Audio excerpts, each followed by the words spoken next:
आप सभी बच्चों का श्रीधर क्लासेस में बहुत बहुत स्वागत है। और आज के इस वीडियो में हम पढ़ने वाले हैं क्लास 12th फिजिक्स की फर्स्ट यूनिट के अंतर्गत हम पढ़ेंगे संधारित्र क्या होता है और संधारित्र का सिद्धांत।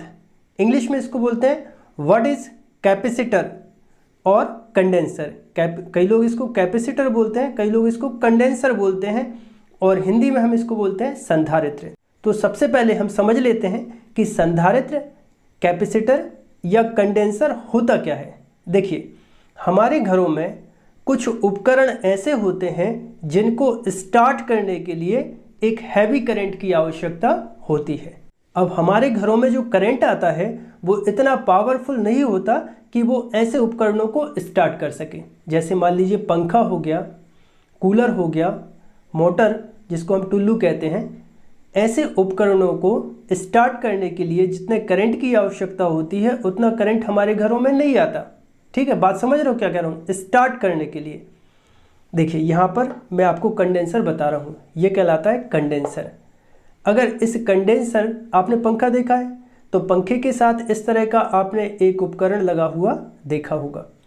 अगर इस उपकरण को हम पंखे से निकाल दें और फिर हम करंट को स्टार्ट करें, है ना, उसमें करंट प्रोड्यूस करें, तो आप देखेंगे कि पंखा नहीं चल रहा है। इसी प्रकार कूलर में भी इस तरह का एक उपकरण लगा होता है। इसी उपकरण को तो हम कहते हैं कंडेंसर, कैपेसिटर और हिंदी में कहते हैं संधारित्र। तो ऐसे उपकरणों से यदि इसको हम हटा दें और उसके बाद विद्युत सप्लाई हम उसमें करें तो आप देखेंगे कि वो स्टार्ट नहीं हो रहे। मतलब स्टार्ट करने के लिए हमें एक हैवी करंट की आवश्यकता होती है। अब बात ये आती है कि ये जो संधारित्र है ये करता क्या है, इसका काम क्या है। तो बच्चों, इसका काम ये है कि ये इलेक्ट्रिकल एनर्जी को, मतलब विद्युत ऊर्जा को अपने अंदर स्टोर करके रखता है, चार्ज को इकट्ठा करके रखता है। और किसी उपकरण को आवश्यकता पड़ने पर, मतलब हम जैसे ही इसको स्टार्ट करते हैं तो ये एक बार में, इसके पास जितनी एनर्जी होती है एक बार में पंखे को दे देगा और स्टार्ट कर देगा। ठीक है, अब चलाए रखने के लिए उतनी ज़्यादा एनर्जी की आवश्यकता नहीं होती, बस स्टार्ट करने के लिए पंखे को, कूलर को या मोटर को एक हैवी करंट की आवश्यकता होती है।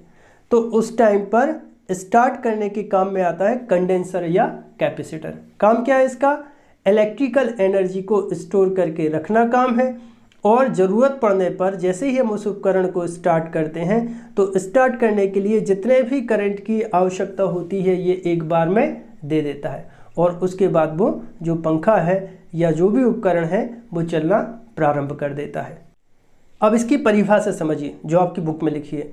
संधारित्र एक ऐसी युक्ति होती है जिसके द्वारा किसी चालक के आकार एवं आयतन में बिना परिवर्तन किए उसकी विद्युत धारिता को बढ़ाना।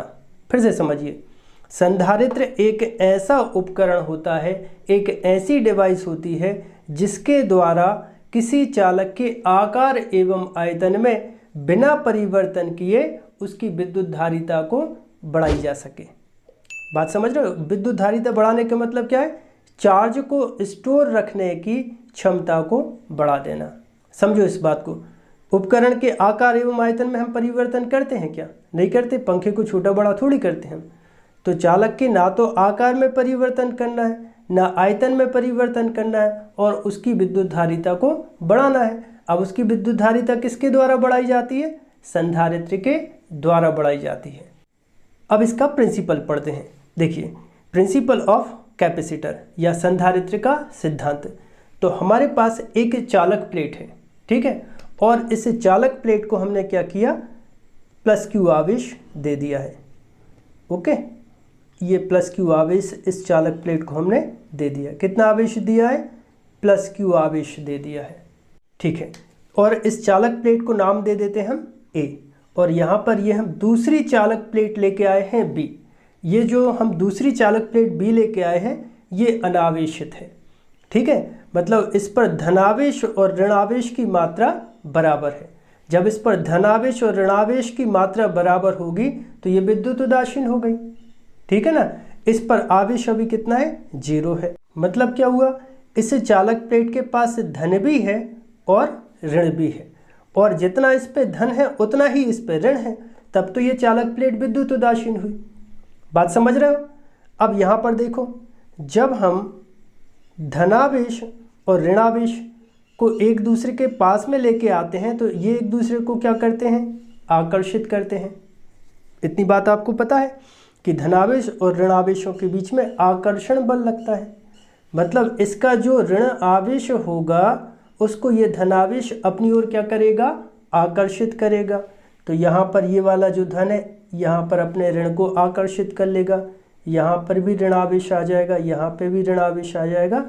मतलब जितना चालक प्लेट बी का ऋण आवेश है वो धन के एक ओर जम जाएगा। अच्छा देखो, अब जो धनावेश है और धनावेश है वो एक दूसरे को क्या करते हैं, वो एक दूसरे को प्रतिकर्षित करते हैं। मतलब इस चालक प्लेट बी का जो धनावेश है उसको ये वाला धनावेश क्या करेगा, प्रतिकर्षित करेगा। जब प्रतिकर्षित करेगा तो चालक प्लेट बी के दूसरी ओर धनावेश का क्या हो जाएगा, वितरण हो जाएगा। इस प्रकार से ये वितरित हो जाएगा। ठीक है, हम क्या बना रहे हैं, एक संधारित्र बना रहे हैं। अब संधारित्र की धारिता का सूत्र क्या होता है, संधारित्र की धारिता का सूत्र होता है C बराबर Q/V। अब यदि हम V का मान कम करें तो इस संधारित्र की धारिता बढ़ जाती है।